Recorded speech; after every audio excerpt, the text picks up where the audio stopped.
Hi folks, I'm Alan Watt and this is Cutting Through the Matrix on the 22nd of November 2015. Now I won't go into the Parisian slaughter because everyone else has done it anyway, and at this stage of the game you'll never know. Even in the next stage of the game, you'll never know what really was behind it all.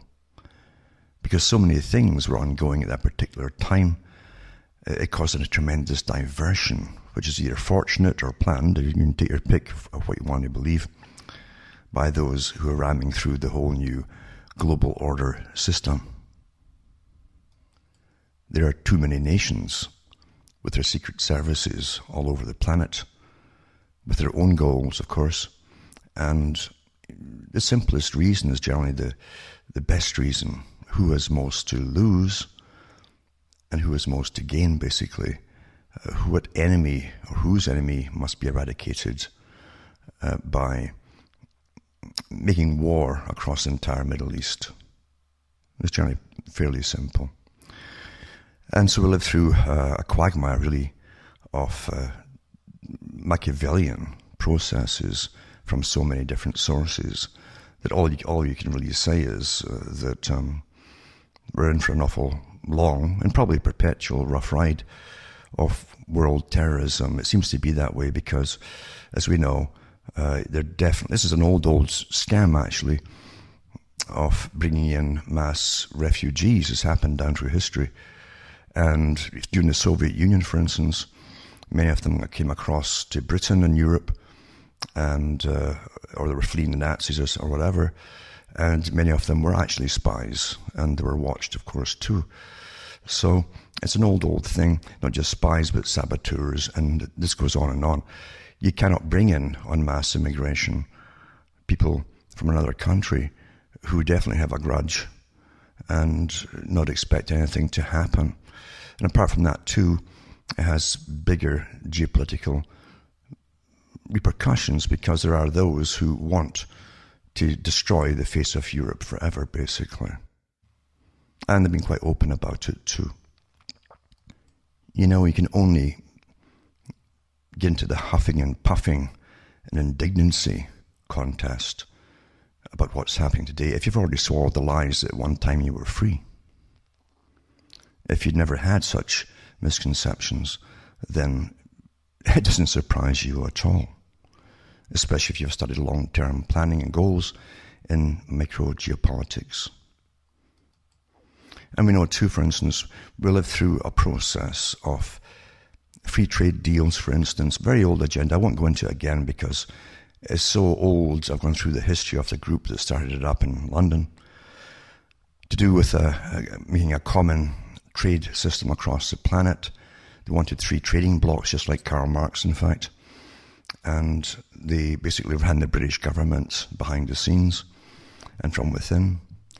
And throughout the civil service too, they had a tremendous sway. It's awfully important to have the civil service on your side, and you put in your key players in there too. I've gone through the Trilateral Commission.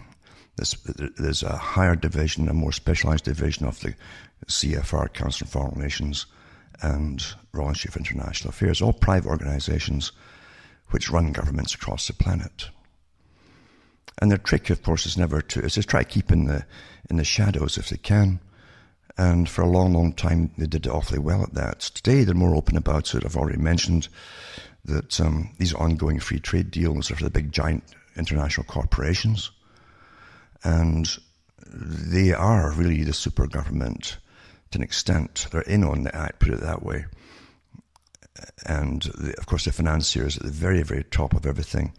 And the guys that hold the money bags run the whole show. There's no doubt about that, because everything in our system that we're given for thousands of years is based on cash and money. Of any form, it doesn't matter what it is, even promissory notes, doesn't make any difference. That's what everyone runs on, including your governments. So we're well into this system of secret free trade deals, always with the intention of amalgamating countries into blocks and then into continents. And they want 3 for the world, and they want, again, a super parliament to run it down the road, which is almost there because the United Nations, as a front organization set up by again, the Royal Institute for International Affairs, CFR, Council on Foreign Relations, etc. And they're a front group, basically, to bring in a radically different world from the one that most folk are used to. And they have a radical future for everyone. It's all planned. We don't have any say in the matter. We don't have any democracy of any kind. And even today, the debate is still raging. Would even democracy work at all? Because democracy is all special interest groups today, of course, as you well know. And the biggest voices they're all on board with the United Nations, all members with the United Nations, are used as a massive army funded by your tax money and the big international corporation boys with their foundations that fund all these NGOs. So we're living through a well-planned, very old system, and it bypasses what you think of as democracy. Democracy to the average person is sensational, or sensationalism, of course. They give you, gender equality, then gender mixing, and then change your gender, all that stuff. It keeps you all busy yapping and arguing as the big boys, with their real world changers, drastically and forever change the face of the planet as customs, systems, and histories. Now, I've done talks in the past where I've gone through a lot of the histories of the Sherpas. The Sherpas are the ones appointed who know the complete world agenda, who work a good part of their life often for the big private institutions, again, that bring us globalism. And they know where it's all to go in its interconnecting parts. They themselves set up the free trade deals. They do all the legwork. It takes them years sometimes, full-time. And they go all across and make sure they can build consensus across all the parties involved, long before the events happen, long before the public even know that there's going to be even such events happening and such signing going on of these into your national laws, of these particular deals, which I view as private deals. It affects all of us, but it's private. We're in a new feudalism. I've said it for years. It's a more sophisticated form of feudalism because the public are still told all the time that they're free. I still laugh at Bertrand Russell saying the same thing, that each person in each country will think they live in the best country in the world because their government will keep telling them so. And it's so true. It really, really works. There's different layers of propaganda, and even the simplest kind works awfully effectively on people. And as I've said for years too, it's mainly through fiction and movies and so on, you get so much of it. They show you the perfect citizen of whatever country it is in their movies, and they're the hero or heroine or whoever it happens to be. So it's an old formula. You all know how it happens and how it works and so on. And even when you watch a lot of people who have that trait in them, already indoctrinated very well, will feel such pride in the fiction, in the movie, when the hero wins against the bad guys, whoever they happen to be.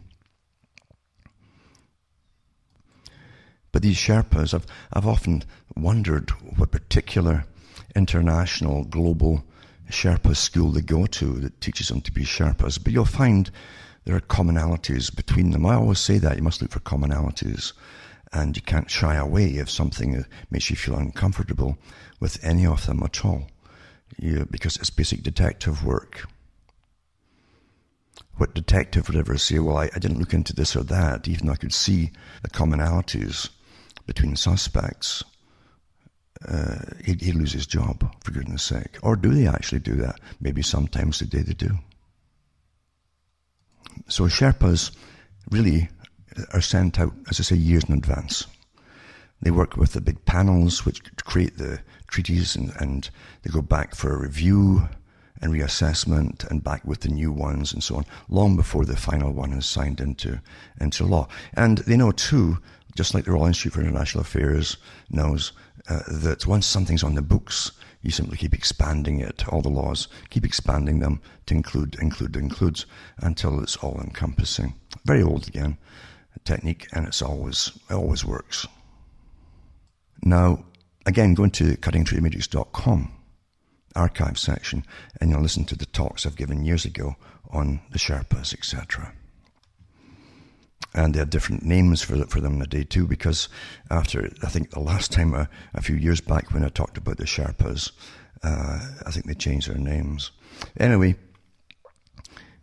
you'll find, for instance, when this whole Parisian thing took over all the headlines everywhere, you find that the G20 were meeting, Turkey, November 15, 16. And then the ASEAN Summit, the ASEAN Summit, held in Kuala Lumpur, 21st November 2015. And that's the Association of Southeast Asian Nations, again for trading blocks, you see, into this global system. And you'll find too that COP21 is still heavily being worked by the Sherpas, because this is the big one. It pulls everything, trade, climate change nonsense, and all your carbon taxes and your carbon trading, and the way you're going to live in the future, all your penalties for using or giving off carbon. And so that's all going to at least come out once they sign it all. They'll keep expanding it, of course, as you well know. They probably won't do something so drastic initially once they've passed the particular COP21 agreement, and that's the United Nations Framework on Climate Change, which has always been changing, of course, as we know. But it's a great con, because everything is banked on this particular meeting, this final meeting, this part of it anyway. And that's November 30th, December 11th, 2015. So COP simply means Conference of Parties. Isn't that really detailed for you? And you may hear little references, they'll mention on the news perhaps, I don't know. I don't watch television, I haven't done it for years. COP21. And they'll leave it at that, probably won't even explain what it is or what it's about. That's how they generally, if they tell you anything at all, that's all they do tell you. They don't want you involved in any discussions about what's actually happening. And that's the way they do it. In fact, many of these Sherpas have come out and publicly and said it's best if the public are kept in the dark about these agreements as they're ongoing, and leave it to the professionals. Isn't that what they tell us about everything today? Leave it to the professionals. That's exactly how it is, isn't it? The experts. And of course, when they don't tell the public, it's because it's rather nefarious, and you're going to get plundered mightily, and your whole way of life is going to change forever. That's what they're on about, really. That's the reason it's secret. Never mind who benefits from it too. And believe you me, everything is run on a feudal system where the big money boys grab more power through more money, and that's what it's about. Money is power, you see. As governments go cap in hand to the central banks for more cash for their national welfare socialist systems.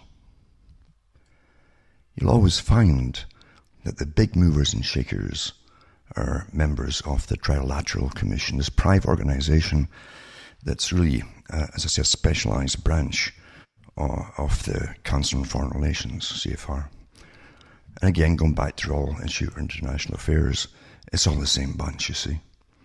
Especially trained for the roles you have to play in bringing about this global governance system. And it really is a global government system. They lied about the League of Nations, for instance, and its intentions. At the time, of course, were more open about what they wanted it to be. But that eventually blossomed into the United Nations at the end of World War II. So you have the usual spiels they wrote at the time, that you'll have a sort of parliament of parliaments, you might say. They told it was just for the tete-a-tetes and so on, so that each sovereign nation could remain sovereign. They had no intention of keeping them sovereign. They always intended to amalgamate the countries together, just like they did with the whole of Europe in your own lifetime. And the same things to do with the Americas, and the same thing with the Far Eastern Pacific Rim nations as well, under the ASEAN, etc. That's another trading bloc. And again, a super parliament as well. And with each agreement they sign, you lose your sovereignty, more and more of your sovereignty, and your laws bind you together, and a common law passed through them all means that you're all under the same lawful system, which means government, basically, you see. So anyway, It's been an old goal of these organizations, but the Sherpas are trilateral members, even though when they go into office or hold any appointed office, they'll often say they drop their membership for that period because there have been complaints in the past about them from people who looked into what the Trilateral Commission was all about, and they're sworn for world government, sworn into it. That's what it's about. And they can help themselves in the process financially, as always, of course, and things like that. But here's an article here just to give you an idea of how it works too. And this is from the Philippines, actually, the Daily Inquirer.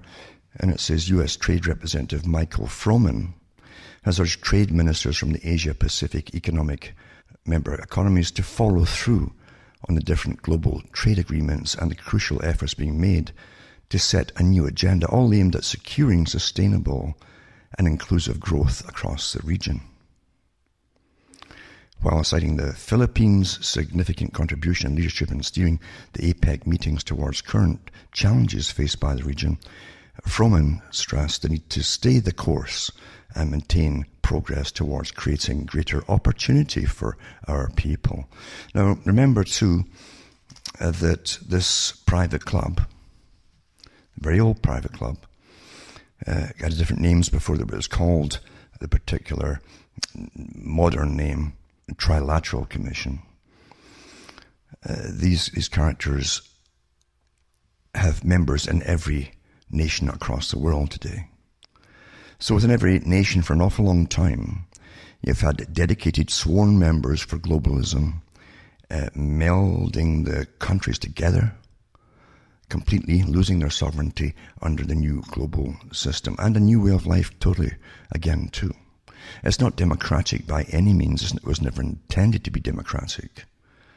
It's intended to be run by what they call the specialists, the experts, the scientists, and even the economic scientists, as they call this bogus system of money that's running our lives and ruining our lives too, perhaps.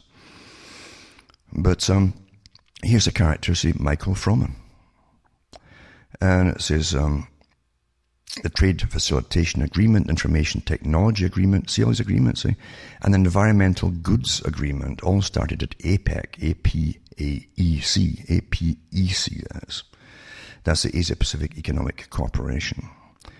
It says, and APEC economies have a responsibility for driving their conclusion, Froman said at the APEC ministerial meeting in Manila. I think the US has the most members of Trilateral Commission. You don't vote on these characters because it's a private and very secretive, by the way, organization. You have to be asked to be a member of it, just like the CFR, Council on Foreign Relations. And if you have the right stuff, as they say, and you're willing to shaft the public across the planet, then you'll get the job if you can keep your mouth shut, you know. So anyway, it says, with regard to the Trade Facilitation Agreement, half the APEC economies have yet to ratify the agreement. On the Information Technology Agreement, we can all work together to finalize the tariff staging agreement. That's taxation. On the Environmental Goods Agreement, I hope first we can all meet our obligations agreed to by our leaders to cut our tariffs below 5% by the end of the year on a list of goods. But also work together at the World Trade Organization, another private organization. Those of us who are involved there to agree on the scope of coverage on that agreement as well, you said. The TFA formed part of the Bali package adopted by the WTO members at the 9th Ministerial Conference held in Bali, Indonesia, December 2013.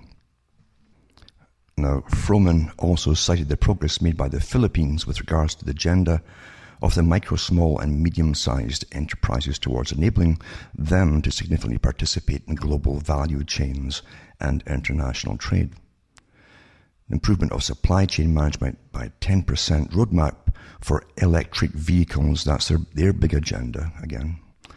Principles for advertising standards, agenda for structural reform, and on the efforts to improve the ease of doing business. And remember, under the World Trade Organization, this all staffed again by trilateral members, then the so-called rich countries, even though you're declining, you're post-industrial and so on, and you're uptimes in debt, must pay for the smaller countries to come up by building them the infrastructure with your tax money. And they can be classed as third world nations for years to come, even 30 years. China still, I think, is under that too. And they can tax your goods for going into their country, but you can't tax them for their goods coming into your country.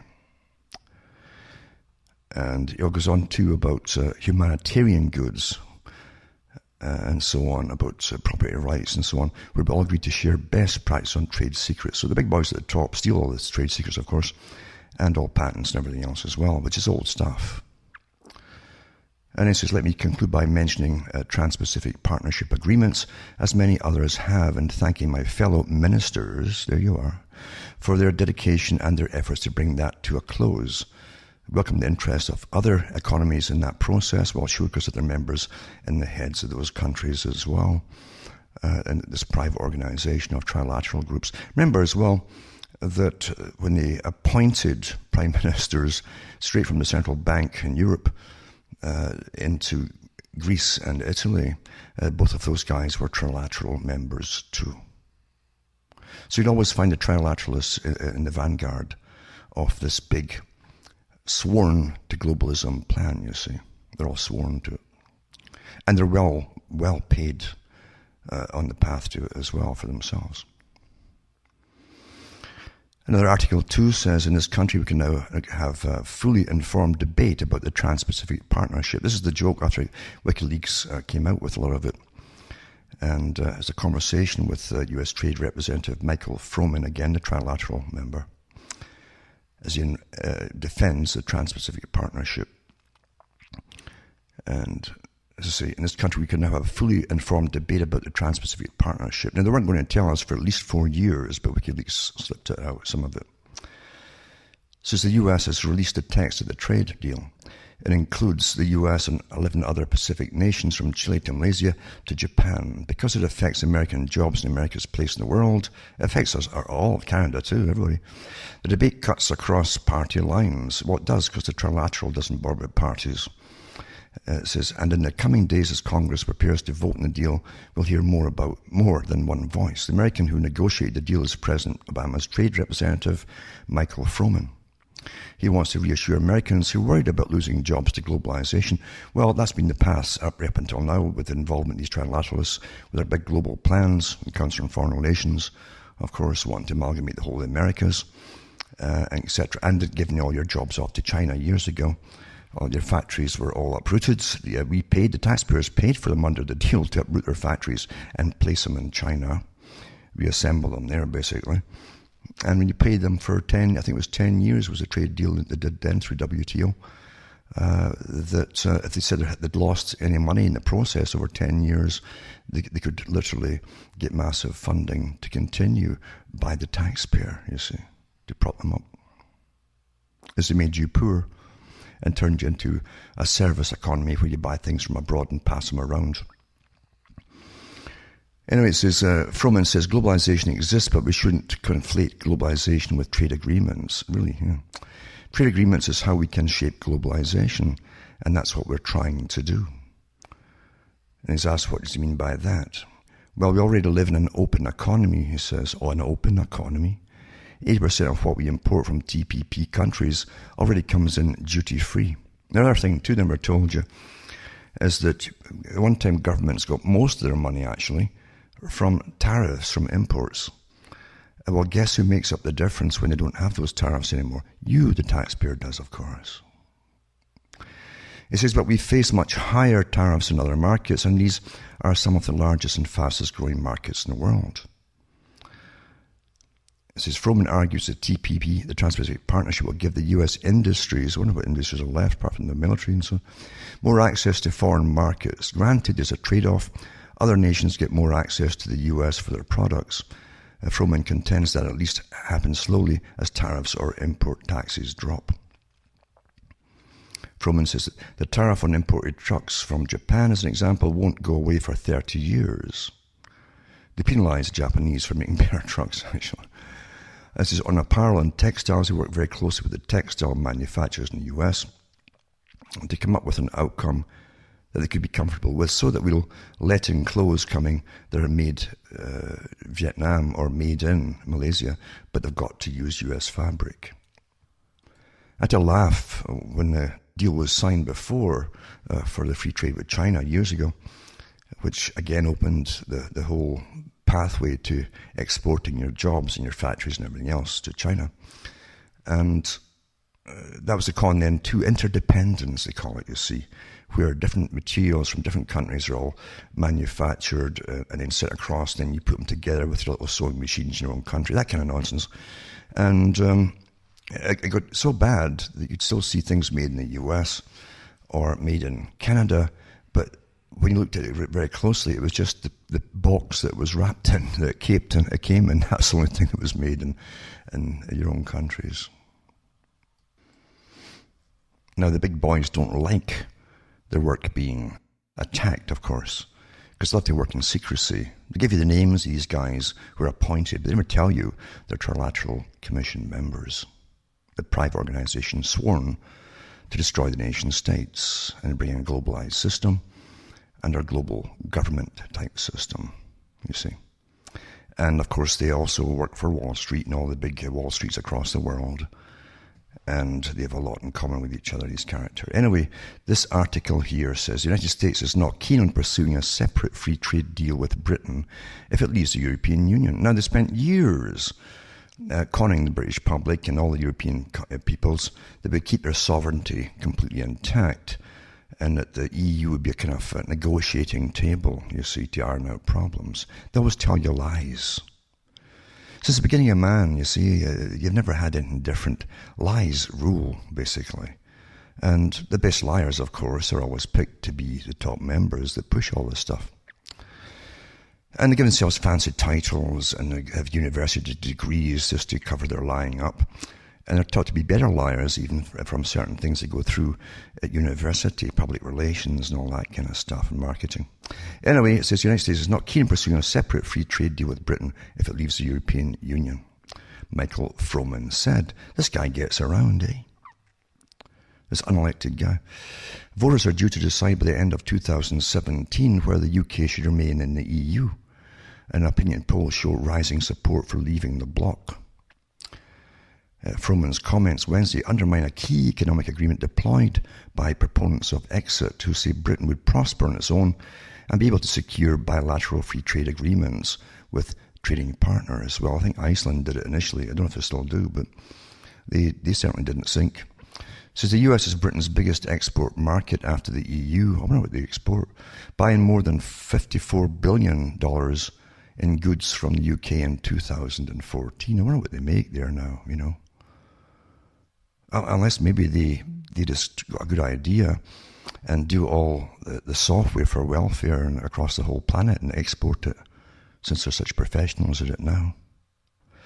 But anyway, it says, I think it's absolutely clear that Britain has a greater voice at the trade table being part of the EU, being part of a larger economic entity, Froman told Reuters, adding that EU membership gives Britain more leverage in negotiations.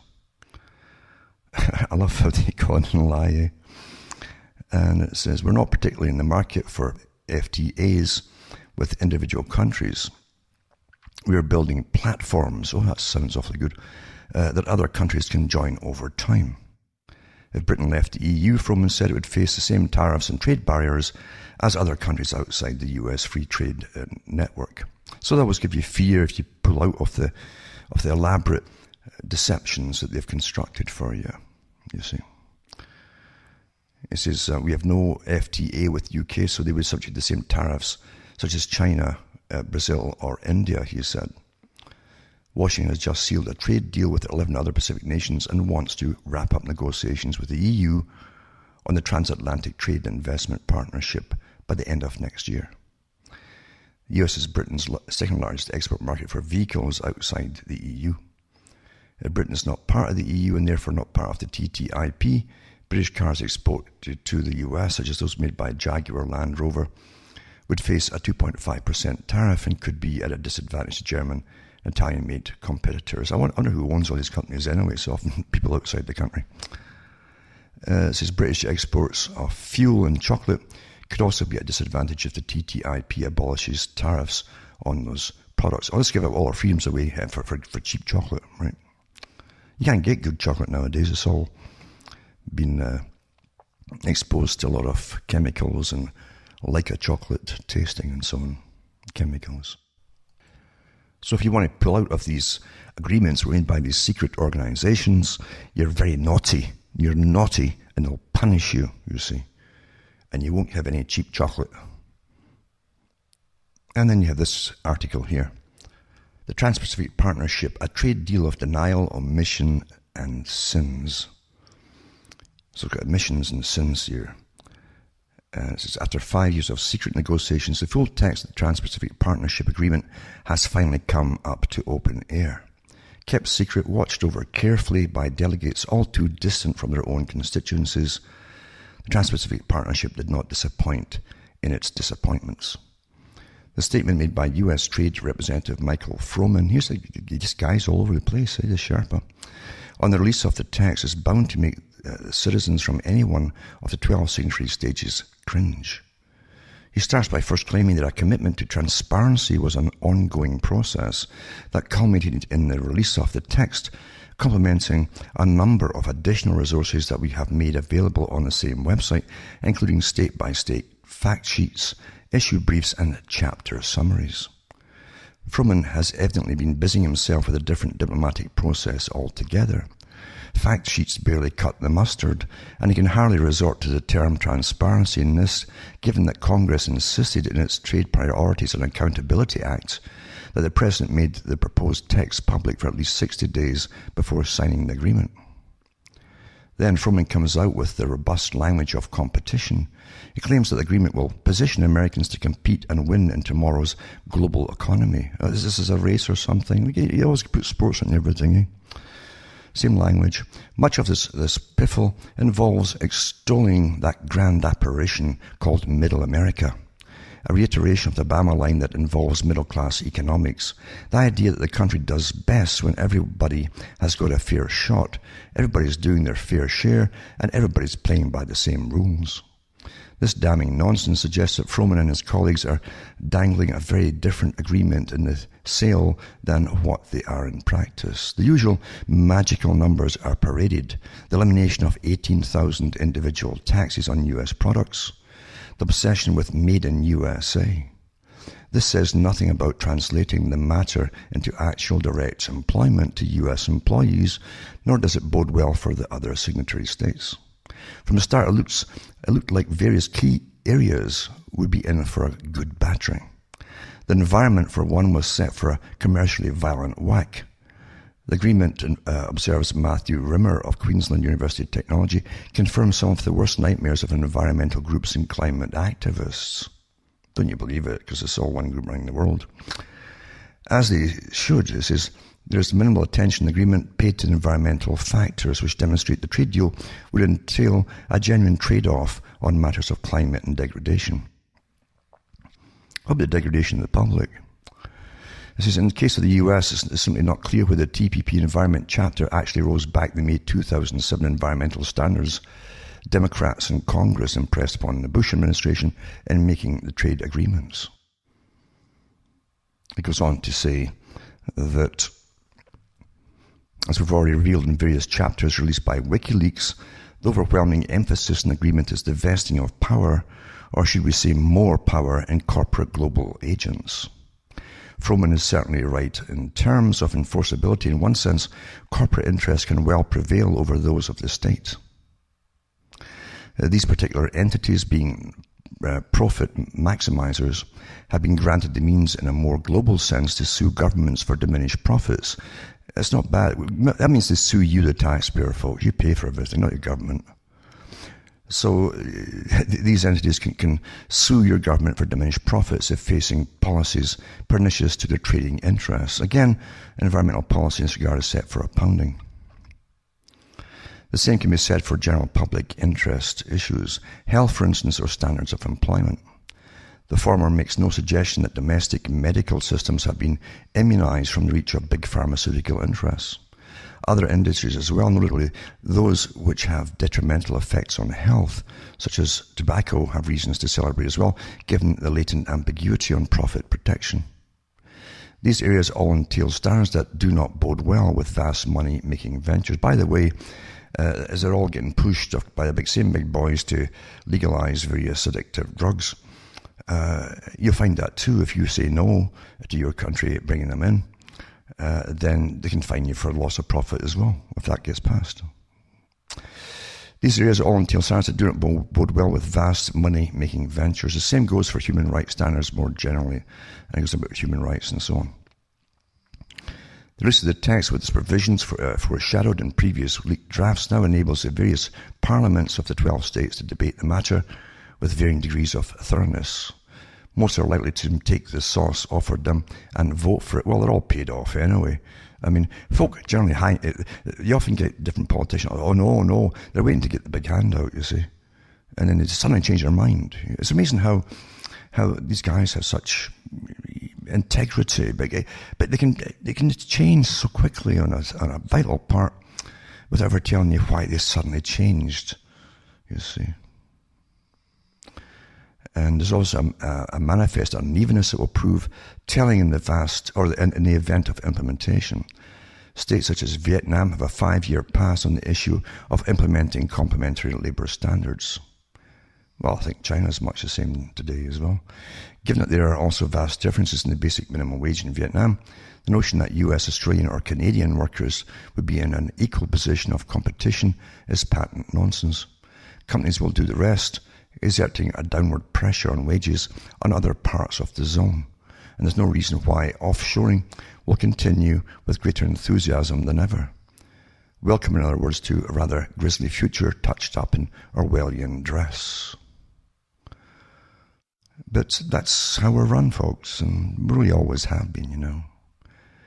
You know, during the Cold War, the military-industrial complex boys made a killing during, a newer, faster, bigger missile, etc., because the Soviets have got this, and this went on forever. And it was all made-up nonsense, generally. And in the House of Lords in Britain, which is like the British Senate, you might say, then these guys all had their vested interest in the big private companies that were making all the missiles. So they're always giving the folk fear-mongering, oh, we need new ones, blah, blah. And of course, these things would get passed in Parliament, and the taxpayers would fund another useless project. But nothing really changes. Big money, big corporate money runs the world. In this article, too, New Zealand welcomes US countdown to sign the Trans-Pacific Partnership trade deal. So the government on Friday welcomed the US President Barack Obama's announcement of a 90-day notice to Congress before he can sign the Trans-Pacific Partnership trade deal. The move came a day after release of the full 6,000-page text of the deal, which further polarized debate over the 12-nation deal. I mean, what's the point in having it exposed after it's all done anyway, basically? Even though they've got this cursory formality of the final signing inside the US. So we're now on a 90-day countdown, after which the US will be able to sign the agreement. Soon after this period expires, we expect partner countries will meet to sign the text, New Zealand Trade Minister Tim Grozer said in a statement. Our own cabinet will shortly be considering the final negotiated outcome authorization to sign and the approval and release of national interest analysis. Once it's signed, the government will begin the parliamentary process of consideration of the NIA, followed by passage of legislation necessary to implement the TPP. As a leading critic of the deal, Auckland University law professor Jane Kelsey said, the TPP was set to become fodder for the US election cycle, as February the 5th next year would be the earliest Obama could sign. Already both sides of Congress were demanding changes such as withdrawing the potential exclusion of tobacco products from the investor-state dispute process, stronger disciplines on so-called currency manipulation, and revisiting the deal on pharmaceuticals, Kelsey said in a statement. A new president could well seek to reopen the text as the Obama administration did with the South Korea-US free trade deal when he forced South Korea to accept a supplementary deal 4 years after it was signed, or it was first signed. And of course, to give you the wonderful news, the New Zealand government claims the TPP would boost the New Zealand economy by at least 2.7 billion New Zealand dollars. Critics say it will threaten New Zealand's sovereignty and impinge on the country's ability to buy pharmaceuticals cheaply and legislate on a wide range of public interest issues such as environment, health and safety, and industrial relations, and so on and so on and so on. But don't think for a second that the left is against this. They always work in tandem, a Hegelian process. Remember, too, the system you were really in, and going into it much, much deeper, is a kind of Soviet-type communistic government agency system running our lives. And above them, you have the big international corporations with a free hand to do what they want. That's how it's planned, you see. Now, what else do we have on this Sherpa? This Mr. Froman, that seems to be more important than presidents, working for the private club, of course, that has been on the go for an awful long time. They created the European Union. They want to create the American Union with all the American countries, not just with Mexico and US and Canada, but all of them. And the Caribbean immersed in with it too. And the Far Eastern Pacific Rim countries too, a bloc, you see. And it says, Obama trade rep Michael Froman worked for European Commission Nigel Farage, that's the European politician from Britain, reveals live on Breitbart Radio, it says.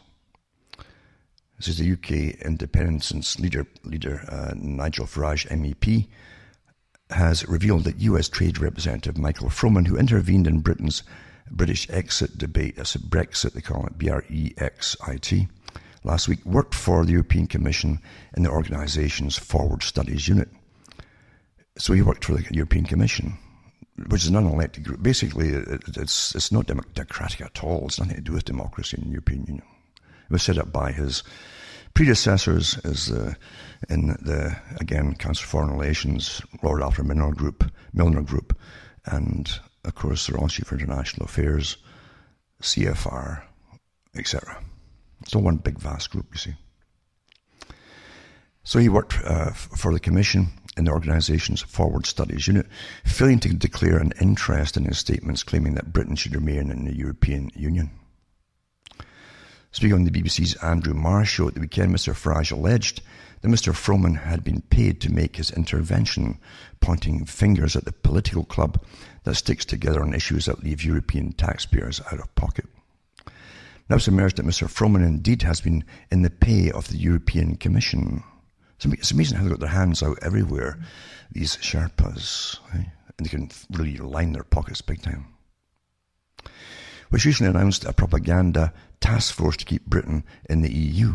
So again, the British taxpayers and all the European taxpayers will we're paying for propaganda to keep them all in the EU. Mr. Farage told Breitbart News Daily Radio Live, Sirius XM this morning, Froman basically said that if Britain was to leave the European Union, there would be no bilateral trade deal between the United States and the United Kingdom. It's ludicrous. Is it political interference by the Obama regime in the British referendum? Prior to being Obama's trade envoy, he worked for the European Commission. He worked in Brussels for the Commission's Forward Studies Unit. I'm outraged at his level of interference. In 2013, Mr. Froman spoke at the Commission in Brussels, declaring his huge ambitions to have the corporatist transatlantic trade investment partnership implemented by 2015. His biography lists him as a member of the Forward Studies Unit of the European Commission in Brussels. Political notes that his position in 1992 was an internship. He was an intern, you see. Mr. Farage added, we know that Obama is the first American president that is wholly anti-British. He was the example of Mr. Obama removing the bust of Winston Churchill from the White House as evidence of this. Mr. Obama has also spoken out against Britain's ownership of the Falkland Islands. Obama's ownership of almost the whole Middle East. Anyway, so speaking to Andrew, people are awful hypocrites, aren't they? Speaking to Andrew Marr on the BBC, Mr. Farage said, he's clearly been paid to say that, hasn't he? This is the big political club gathered around the Prime Minister, who clearly is in desperate trouble in the referendum. Mr Farage's claim triggered a hysterical response from some of the most pro-EU news outlets in the UK, including The Independent. This is laughable. America's got a free trade deal with Oman. America's got a free trade deal with Australia. Are you seriously telling me that their oldest and closest global ally, with whom they do enormous amounts of business, Mr Farage asked, concluding, it's an attempt to scaremonger by a paid official. Oh, if you leave the EU, you'll sink into the Stone Age. They're almost that way. If it wasn't for all the goods they're passing around and buying and selling from abroad. Mr Froman, who told Reuters last week, says, I think it's absolutely clear that Britain has a greater voice at the trade table, being part of the EU, being part of a larger economic entity. We're not particularly in the market for free trade agreements with individual countries. We're building platforms that other countries can join over time. Some countries, mind you, have a trampoline. They don't have a platform. They can just bounce right into it. Bing, you know. We have no free trade agreement with the UK, so they'll be subject to the same tariffs and other trade-related measures as China, Brazil or India, Mr Froman concluded as he threatened Britain. Quite something, eh? This appointee. Quite some. It really is. That's how the world's run. And not by private clubs. Really one big club, actually, with different branches, with the different names of the same thing. Now you can also look up Wikipedia as well and go through Michael Froman again. This guy who's all over the planet with is a Sherpa, taking over from what ones before him, of course. As we've been under this globalization push for an awful long time. And it isn't just globalization. We hear these terms, we never think what it means. It means everything, folks, including how your country is going to be run in the future, how you will be run in the future, who you will serve in the future, and what will affect you. It's a complete reordering of humankind and society. It brings into it the carbon trading, as I said, and carbon penalties for breathing and existing. It's all basically into the whole thing. And even too many of you. See, all these guys believe there's too many of you. And I wish they'd define what they mean by that. But of course they won't do that. They can't, actually. They could, but they won't.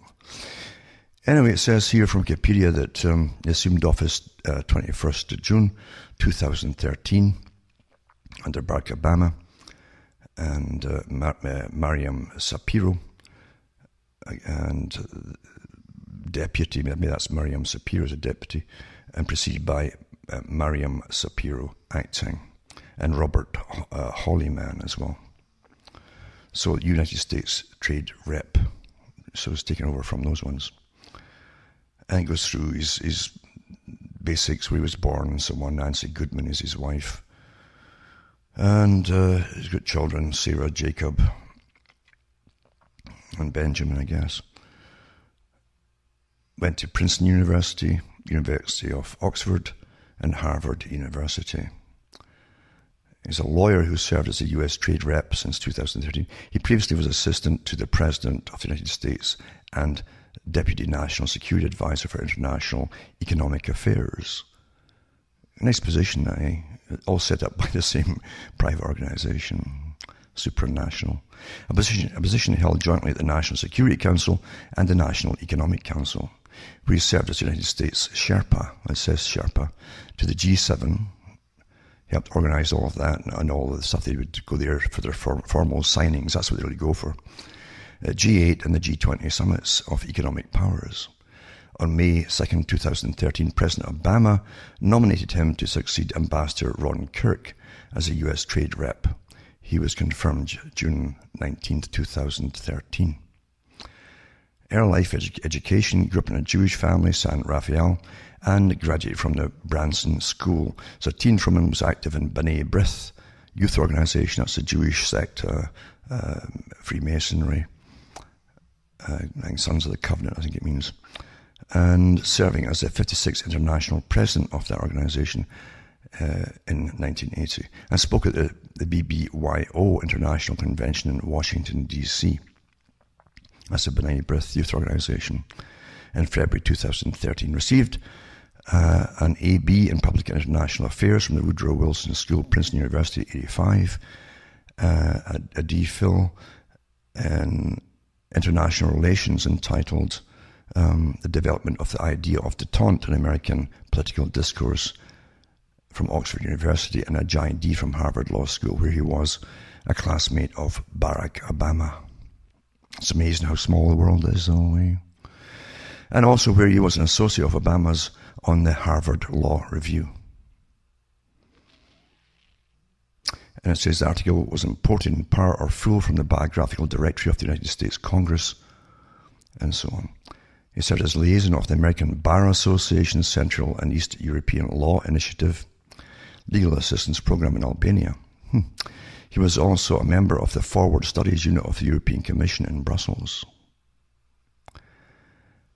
In January 1993 and December 1995, Froman was Deputy National Security Advisor for International Economic Affairs in the United States National Economic Council, a position held jointly at the National Security Council and the National Economic Council. He was Deputy Assistant Secretary for Eurasia and the Middle East, where his work was related to economic policy towards the former Soviet Union, Central and Eastern Europe, as well as economic components of the Dayton Accords. Senior member at the Council of Foreign Relations, naturally, and a resident fellow at the German Marshall Fund. Spent much of his career within the United States Department of the Treasury. He was the Chief of Staff under Robert Rubin in January 1997 and served until 1999.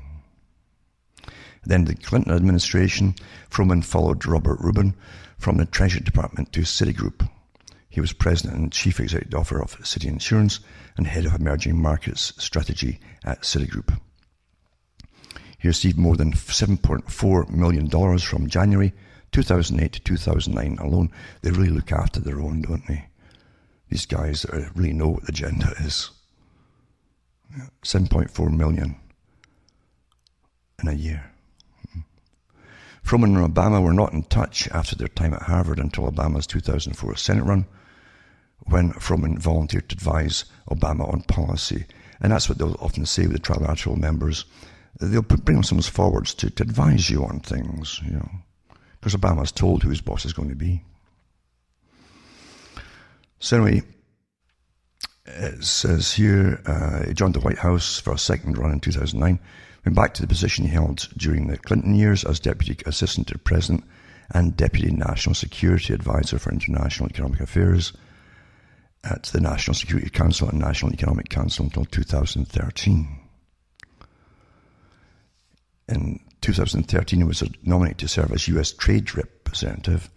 Financial documents provided to the Senate Finance Committee showed he had nearly $500,000 in an offshore fund at Eugland House on the Cayman Islands. I'm sure he had a few maybe elsewhere as well, which Obama had once described as the biggest tax scam in the world. Well, if you're all French, you make exceptions, I'm sure. In 2013, congressional testimony, Representative Kevin Brady, a Republican from Texas, criticized the EU low-carbon fuel standard, where oil from tar sands is classified by itself due to its high carbon polluting impact compared to regular oil as discriminatory, environmentally unjustified, and so on and so on. To which Froman responded, "I share your concerns." That's kind of like Clinton, where he felt our pain. But anyway, as I say, he's also a member of the Trilateral Commission and so on.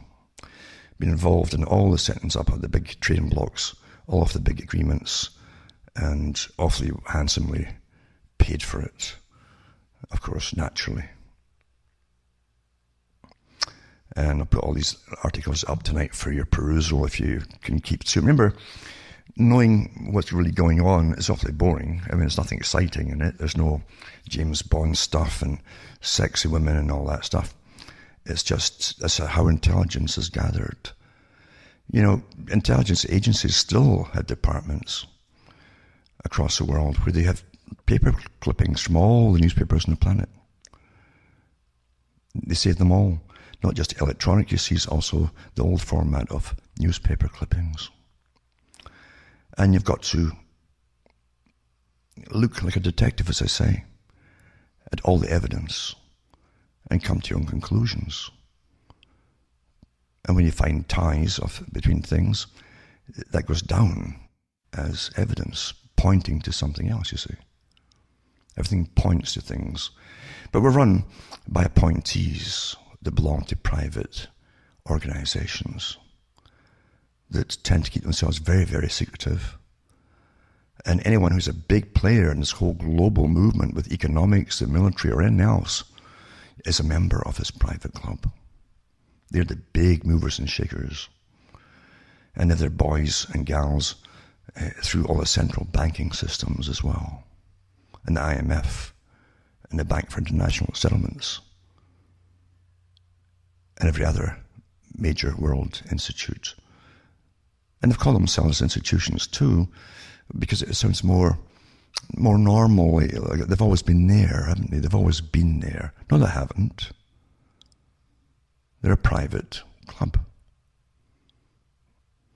They pay themselves awfully handsomely, as I say. And they're deciding your fate. You don't elect them. There's no complaints department. Hasn't been set up, never will be. And other members run your central banking systems, But you think you got democracy because you can go get a sex change. See how easy it is to mislead everybody, divert you all from knowing. But to know, you must care to know. And lots of folk today simply don't care. Sad, isn't it? Well, I've got lots of snow outside now because of global warming, of course.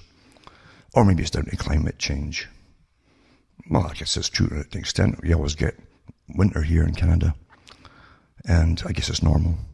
There's nothing drastic about it. It's just normal climate change. But everything you turn on today sounds like a big crisis, doesn't it? Oh, there's going to be 20 inches of snow falling, or 20 inches of rain, Doesn't quite pan out, though. Every time there's a hurricane season, oh, you're going to get the mother of all hurricanes. It doesn't happen either. Because the big signing for the COP agreement, COP21, is not too far off. It will change everything, folks. From Hamish Marcel from Ontario, Canada, it's good night. May your God or your gods go with you.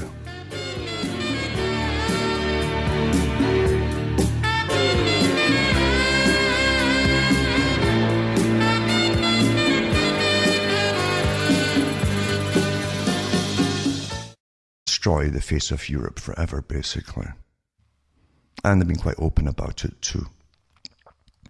You can only get into the huffing and puffing and indignancy contest about what's happening today if you've already swallowed the lies that at one time you were free.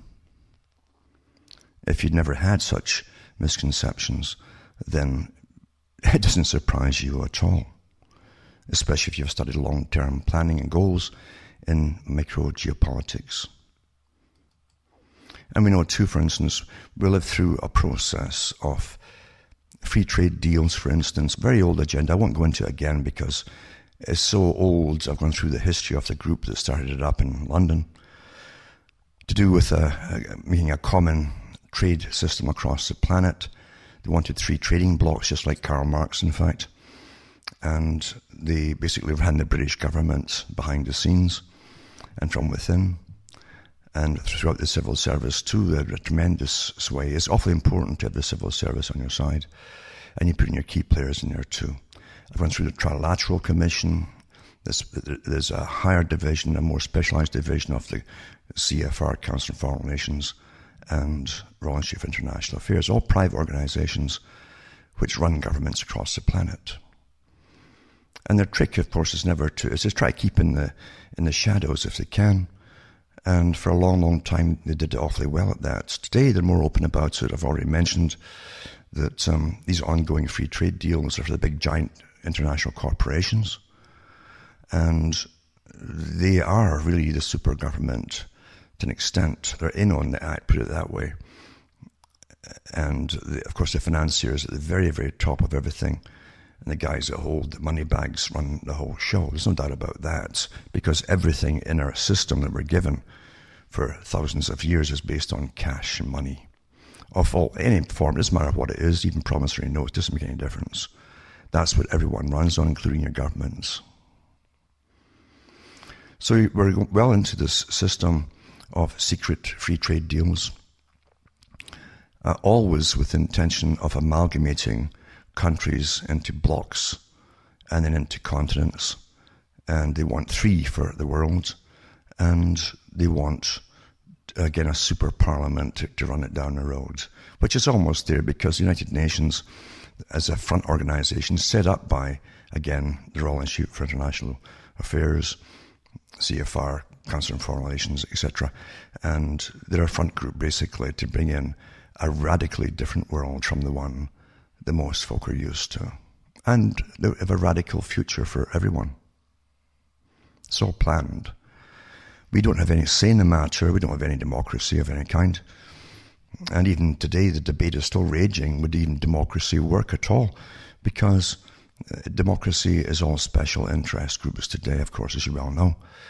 And the biggest voices they're all on board with the United Nations, all members with the United Nations, are used as a massive army funded by your tax money and the big international corporation boys with their foundations that fund all these NGOs. So we're living through a well-planned, very old system, and it bypasses what you think of as democracy. Democracy to the average person is sensational, or sensationalism, of course. They give you, gender equality, then gender mixing, and then change your gender, all that stuff. It keeps you all busy yapping and arguing as the big boys, with their real world changers, drastically and forever change the face of the planet as customs, systems, and histories. Now, I've done talks in the past where I've gone through a lot of the histories of the Sherpas. The Sherpas are the ones appointed who know the complete world agenda, who work a good part of their life often for the big private institutions, again, that bring us globalism. And they know where it's all to go in its interconnecting parts. They themselves set up the free trade deals. They do all the legwork. It takes them years sometimes, full-time. And they go all across and make sure they can build consensus across all the parties involved long before the events happen, long before the public even know that there's going to be even such events happening and such signing going on of these into law, into your national laws, archive section, and you'll listen to the talks I've given years ago on the Sherpas, etc. And they have different names for them today too, because after, I think the last time, a few years back when I talked about the Sherpas, I think they changed their names. Anyway, you'll find, for instance, when this whole prison thing took over all the headlines everywhere, you find that the G20 were meeting, Turkey, November 15, 16. And then the ASEAN Summit, the ASEAN Summit, held in Kuala Lumpur, 21st November 2015. And that's the Association of Southeast Asian Nations, again for trading blocks, you see, into this global system. And you'll find too that COP21 is still heavily being worked by the Sherpas, because this is the big one. It pulls everything, trade, climate change nonsense, and all your carbon taxes and your carbon trading and the way you're going to live in the future, all your penalties for using or giving off carbon. And so that's all going to at least come out once they sign it all. They'll keep expanding it, of course, as you well know. They probably won't do something so drastic initially once they've passed the particular COP21 agreement. and that's the United Nations Framework on Climate Change, which has always been changing, of course, as we know. But it's a great con because everything is banked on this particular meeting, this final meeting, this part of it anyway. And that's November 30th, December 11th, 2015. So COP simply means Conference of Parties. Isn't that really detailed for you? And you may hear little references, they'll mention on the news perhaps, I don't know. I don't watch television, I haven't done it for years. COP21. And they'll leave it at that, probably won't even explain what it is or what it's about. That's how they generally, if they tell you anything at all, that's all they do tell you. They don't want you involved in any discussions about what's actually happening. And that's the way they do it. In fact, many of these Sherpas have come out publicly and said it's best if the public are kept in the dark about these agreements as they're ongoing, and leave it to the professionals. Isn't that what they tell us about everything today? Leave it to the profession of these particular deals, which I view as private deals. It affects all of us, but it's private. We're in a new feudalism. I've said it for years. It's a more sophisticated form of feudalism because the public are still told all the time that they're free. I still laugh at Bertrand Russell saying the same thing, that each person in each country will think they live in the best country in the world because their government will keep telling them so. And it's so true. It really, really works.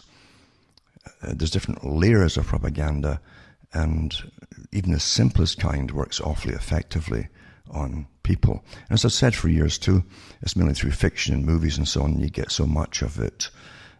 They show you the perfect citizen of whatever country it is in their movies, and they're the hero or heroine or whoever it happens to be. So it's an old formula. You all know how it happens and how it works and so on. And even when you watch a lot of people who have that trait in them, already indoctrinated very well, will feel such pride in the fiction, in the movie, when the hero wins against the bad guys, whoever they happen to be. But these Sherpas, I've often wondered what particular international, global Sherpa school they go to that teaches them to be Sherpas. But you'll find there are commonalities between them. I always say that, you must look for commonalities. And you can't shy away if something makes you feel uncomfortable with any of them at all, because it's basic detective work. What detective would ever say, well, I didn't look into this or that, even though I could see the commonalities between suspects, he'd lose his job, for goodness sake. Or do they actually do that? Maybe sometimes today they do. So Sherpas really are sent out, as I say, years in advance. They work with the big panels which create the treaties, and they go back for a review and reassessment and back with the new ones and so on, long before the final one is signed into law. And they know too, just like the Royal Institute for International Affairs knows, that once something's on the books, you simply keep expanding it, all the laws, keep expanding them to includes, until it's all encompassing. Very old again technique, and it always works. Now, again, going to cuttingthroughthematrix.com.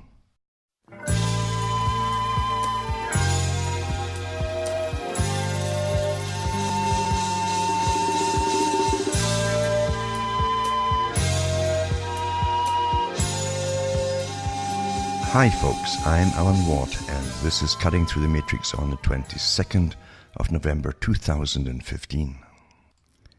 Now, I won't go into the Parisian slaughter, because everyone else has done it anyway, and at this stage of the game, you'll never know. Even in the next stage of the game, you'll never know what really was behind it all. Because so many things were ongoing at that particular time, it caused a tremendous diversion, which is either fortunate or planned, you can take your pick of what you want to believe, by those who are ramming through the whole new global order system. There are too many nations with their secret services all over the planet, with their own goals, of course, and the simplest reason is generally the best reason. Who has most to lose and who has most to gain, basically. What enemy or whose enemy must be eradicated by making war across the entire Middle East. It's generally fairly simple. And so we live through a quagmire, really, of Machiavellian processes from so many different sources that all you can really say is that we're in for an awful long and probably perpetual rough ride of world terrorism. It seems to be that way because, as we know, this is an old scam, actually, of bringing in mass refugees. Has happened down through history.